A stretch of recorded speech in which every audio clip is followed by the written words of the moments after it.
Breaking news చూస్తున్నారు. Israel emergency ప్రకటించింది. యుద్ధం నేపథ్యంలో 48 గంటల పాటు ఎమర్జెన్సీ ప్రకటించింది ఆ దేశం. ఇజ్రాయెల్ రక్షణ మంత్రి ఇన్ఫాక్ట్ ఇదే అంశానికి సంబంధించి ఇజ్రాయెల్ రక్షణ మంత్రి ప్రకటించారు.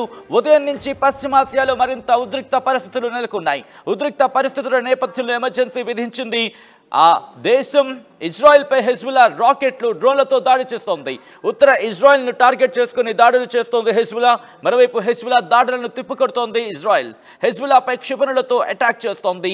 ఈ నేపథ్యంలో హెజ్బుల్లా ఆయుధ కేంద్రాలను టార్గెట్ చేసుకుని ఇజ్రాయెల్ కూడా ప్రతిదాడులకు దిగింది. వారు నేపథ్యంలో అవును యుద్ధం నేపథ్యంలో ఇజ్రాయెల్లో విమాన సేవలు కూడా నిలిచిపోయాయి. ప్రస్తుతం విజువల్స్ మీరు చూస్తున్నారు.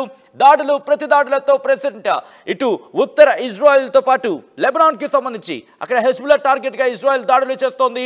ఇజ్రాయెల్కి సంబంధించి ఇజ్రాయెల్ మీద కూడా దాడులు చేస్తోంది హెజ్బుల్లా. రాకెట్లతో డ్రోన్లతో విరుచుకుపడుతోంది.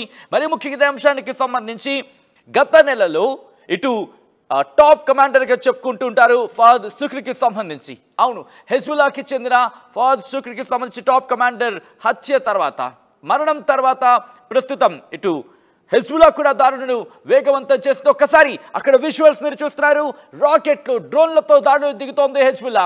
ఈ నేపథ్యంలో ఐరన్ డోమ్కి సంబంధించి కూడా ఇటు థ్యాంక్స్ అంటూ కూడా ఇజ్రాయెల్ చెప్పుకొచ్చింది. ఇజ్రాయెల్ కొద్దిసేపటి క్రితం థ్యాంక్స్ టు ఐరన్ డోమ్ అంటూ కూడా ఒక ట్వీట్ని చేసింది ఇజ్రాయెల్ డిఫెన్స్ ఫోర్స్. అంటే తమ ఐరన్ డోమ్ వ్యవస్థ మీద తమకు నమ్మకం ఉంది.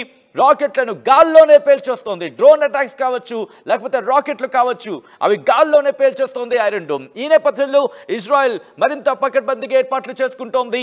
ఏ క్షణం ఏదైనా జరగచ్చు, మీరెవ్వరూ బయటికి రావద్దంటూ కూడా ఇజ్రాయెల్ తమ పౌరులకు చెప్పుకొచ్చింది.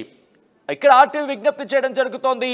ఇక్కడ ఇజ్రాయెల్లో తెలుగు వాళ్ళు ఎవరైనా ఉంటే కనుక దయచేసి అక్కడ ఎమర్జెన్సీ ప్రకటించడం జరిగింది.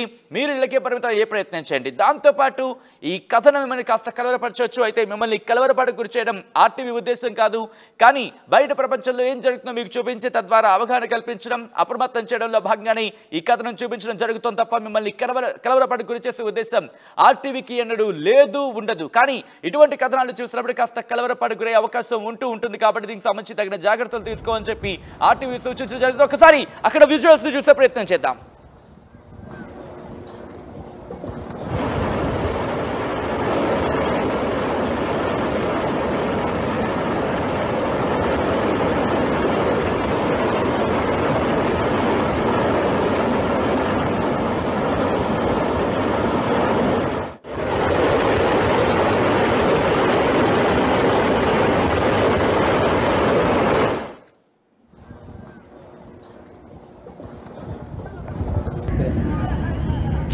لا لا لا يا جماعة الخير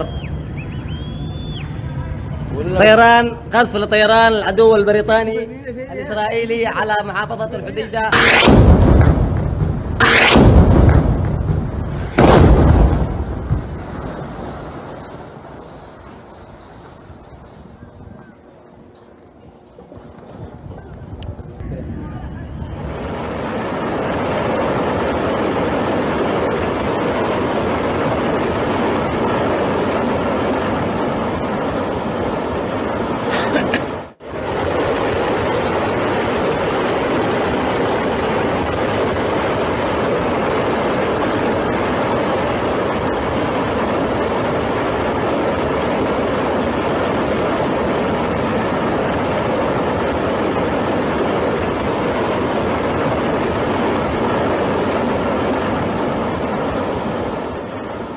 విజువల్స్ మీరు చూస్తున్నారు.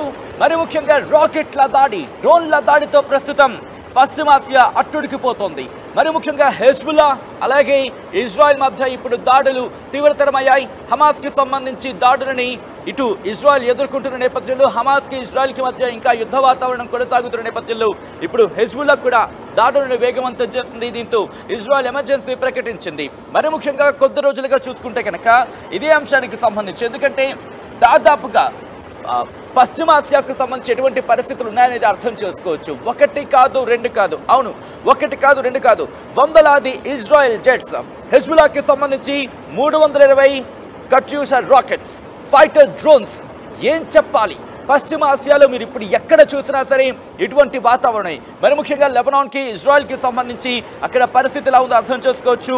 వందలాది హెజ్బుల్లా రాకెట్లు క్షమించాలి, ఇక్కడ వందలాది కాదు వేలాది హెజ్బుల్లా రాకెట్లు ఇప్పుడు అక్కడికి వెళుతున్నాయి. అక్కడ టార్గెటింగ్ అంటే ఇజ్రాయెల్ టార్గెట్గా వెళ్తున్నట్టు అర్థం చేసుకోవచ్చు. ప్రస్తుతం ఎటువంటి యుద్ధ వాతావరణం ఉంది అనేది, దాంతోపాటు 100 ఇజ్రాయెల్కి సంబంధించి ఎయిర్ ఫోర్స్కి సంబంధించి ఫైటర్ జెట్స్ కూడా ఇప్పుడు అక్కడ ఆపరేషన్లో ఉన్నాయనేది మనకు అందుతున్న సమాచారం.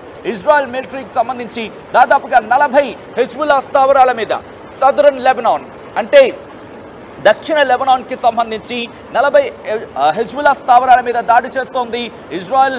మరీ ముఖ్యంగా అక్కడ ప్రధాన కేంద్రాలకు సంబంధించి లక్ష్యంగా చేసుకుని ఇజ్రాయెల్ దాడికి దిగేందుకు ఇప్పటికే వ్యూహాలను సిద్ధం చేసుకుంది.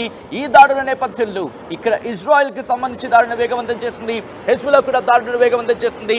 సదరన్ లెబనాన్కి సంబంధించి సదరన్ లెబనాన్లో ఇజ్రాయెల్ టార్గెట్ చేస్తూ ఉంటే నార్త్ ఇజ్రాయెల్కి సంబంధించి హెజ్బుల్లా టార్గెట్ చేస్తోంది. ఈ నేపథ్యంలోనూ ఇజ్రాయెల్కి సంబంధించి ఇజ్రాయెల్ వ్యాప్తంగా ఎమర్జెన్సీని ప్రకటించింది ఆ దేశ రక్షణ మంత్రిత్వ శాఖ. ప్రజలెవరూ బయటికి రావద్దు, గుమికూడద్దు అంటూ కూడా చెప్పుకొచ్చింది. 48 గంటల పాటు జాగ్రత్త, ఈ 48 గంటలు కీలకం.